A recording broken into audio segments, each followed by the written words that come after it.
में हम उन लोगों के बारे में बात करेंगे जो इंडिया से बाहर जाना चाह रहे थे, बड़ी बेसब्री से इंतजार कर रहे थे कि इंडिया की इंटरनेशनल फ्लाइट जो है वो कब से चालू होगी। जैसे चालू होगी तो शायद उनको बाहर जाने का मौका मिल जाएगा, लेकिन इंटरनेशनल फ्लाइट इंडिया की चालू तो हुई नहीं और बाहर जाने के मौके की बात छोड़ दो, इंडिया में ही अपने अपने घरों में लॉक कर दिया गया है। यहाँ मतलब कहने का कि लॉकडाउन लगा दिया गया, इससे कि आप खुद भी बाहर नहीं निकल सकते। आउट ऑफ इंडिया जाने की तो बात की बात है।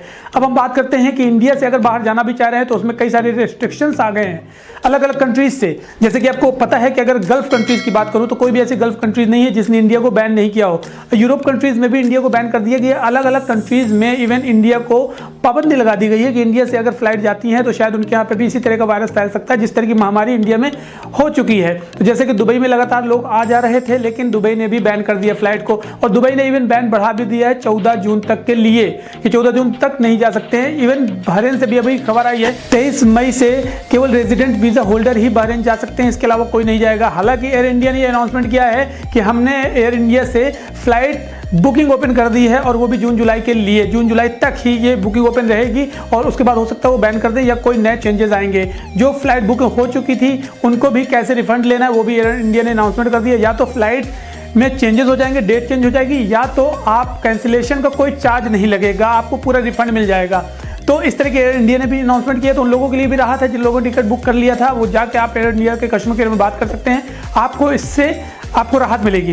अब हम बात करते हैं कि जो बाहर जाना चाह रहे थे उन लोगों के सामने जो है एक मुसीबत बहुत बड़ी खड़ी हो गई है कि बाहर जो सऊदी अरब हो, चाहे यूरोप कंट्रीज हो, चाहे कोई भी कंट्री हो, यहाँ से इंडिया से बाहर अगर जाते हैं, चाहे एजुकेशन वीज़ा पे हो, चाहे बिजनेस वीज़ा पे हो, चाहे ट्रांजिट हो, चाहे विजिट वीज़ा हो, चाहे एम्प्लॉयमेंट वीज़ा हो, आपको यहाँ पे जो अप्रूव्ड वैक्सीन है, जो अदर कंट्रीज में अप्रूवल मिल चुका है, उसी वैक्सीन को लगाएंगे तो ही आपको बाहर जाने का मौका मिलेगा, अदरवाइज नहीं। इंडिया में 2 वैक्सीन यूज़ हो रही हैं, एक तो कोवैक्सीन है जो भारत बायोटेक ने बनाई हुई है हैदराबाद में, और एक कोविशील्ड है जो कि आपको पता है कि सीरम इंस्टीट्यूट ऑफ पुणे यहाँ पे बनाई जा रही है, मैन्युफैक्चरिंग यहाँ हुई है। हालांकि इसको जो अप्रूव्ड है, जो डेवलप किया गया है, वो ऑक्सफोर्ड में डेवलप किया गया है एस्ट्राजेनेका के साथ मिलके। अब यहाँ पे जो अप्रूवल मिला है कि अगर आप इंडिया से बाहर जाते हैं तो अगर आप कोवैक्सीन को लगा चुके हैं और कोवैक्सीन का सर्टिफिकेट आपके हाथ में है तो हो सकता है कि आपको वहां पे जाने की परमिशन न मिले, मींस कि आपको एयरपोर्ट में रोक दिया जाए। और या तो अगर यहां से एयरपोर्ट में आपको जाने की परमिशन मिल जाती है तो बाहर जिस कंट्री में भी जा रहे हैं आप, वहां से आपको वापस भेजा जा सकता है। अब मैं आपको बता दूं कि कोवैक्सीन को तो अप्रूवल मिला नहीं है, केवल 9 कंट्री में अप्रूवल मिला है, और वो 9 कंट्रीज कौन कौन सी हैं ये भी आप देख सकते हैं अपने स्क्रीन पे। 9 कंट्रीज में सबसे पहली कंट्री तो इंडिया है, उसके अलावा जो 8 कंट्री हैं वो आप देख सकते हैं। इन कंट्रीज में अप्रूवल मिला हुआ है, जिन कंट्रीज में शायद आपको बहुत ही सोचना पड़ता हो जाने के लिए या बहुत कम जाना होता हो, लेकिन जहां पे आप जाना चाहते हैं वो 130 कंट्रीज हैं। वो 130 कंट्रीज, जिन कंट्रीज ने इंडिया को जो अप्रूवल दिया है वैक्सीन का, वो है कोविशील्ड।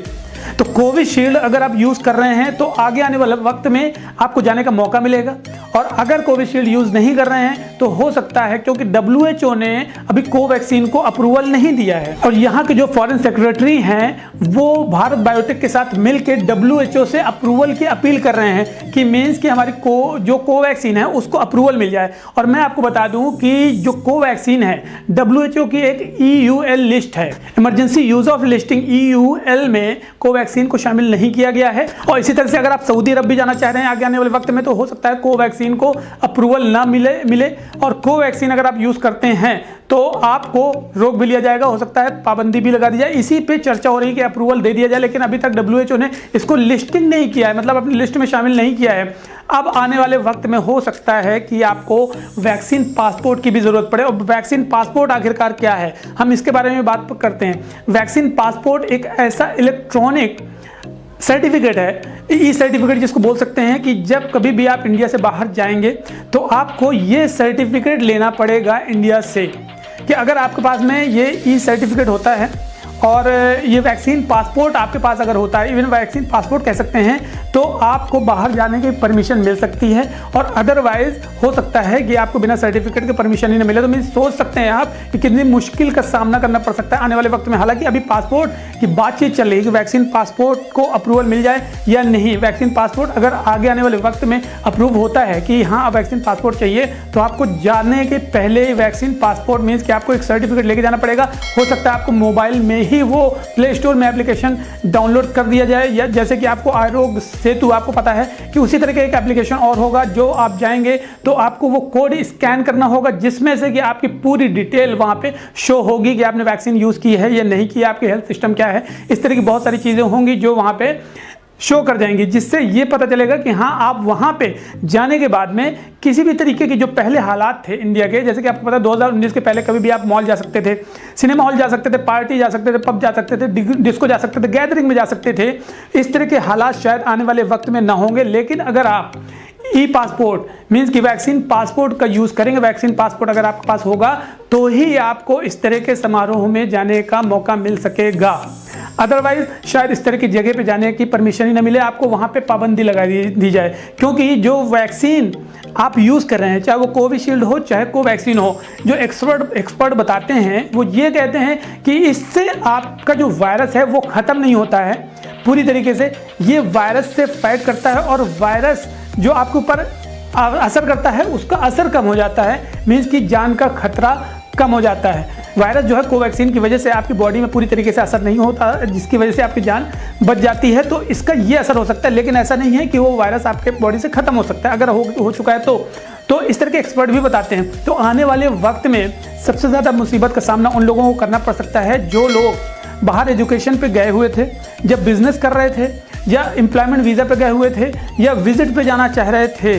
तो अब उन लोगों को ये मुश्किलों का सामना करना पड़ सकता है कि अगर उन्होंने कोवैक्सीन ली हुई है तो वो अप्रूवल नहीं है, WHO में नहीं लिस्ट किया गया है। तो अगर WHO में लिस्ट नहीं किया गया है तो इसका मतलब आप समझ लीजिए कि किसी भी कंट्री में, ये 8 कंट्री जो मैंने बताई हैं, इनके अलावा कोई भी कंट्री में इसका अप्रूवल नहीं है। अब हम पाकिस्तान की बात करते हैं तो पाकिस्तान खुद इंडिया से वैक्सीन मंगा रहा है और इंडिया से वैक्सीन मंगा के इमरजेंसी यूज़ के लिए वहाँ पे लोगों को दे रहा है। अब पाकिस्तान में जो ये वैक्सीन चाइना से आ रही है तो चाइना को परमिशन नहीं है, मीन्स कि जो अरब कंट्रीज़ हैं उन्होंने चाइना की वैक्सीन को परमिशन नहीं दी है। तो अभी पाकिस्तान ने सऊदी अरब से रिक्वेस्ट की है कि वहाँ पे जो हज उम्रा के लिए जाने वाले लोग हैं, इसलिए चाइना की वैक्सीन को परमिशन दी जाए। और हालांकि सऊदी अरब ने अभी तक ऐसी कोई परमिशन चाइना की वैक्सीन को नहीं दी है। जो सऊदी अरब ने वैक्सीन की परमिशन दी है उसमें फाइजर है, एस्ट्राजेनेका की जो कोविशील्ड मैं आपको बता रहा हूँ ये है, और जॉनसन एंड मॉडर्ना जो अमेरिका की है।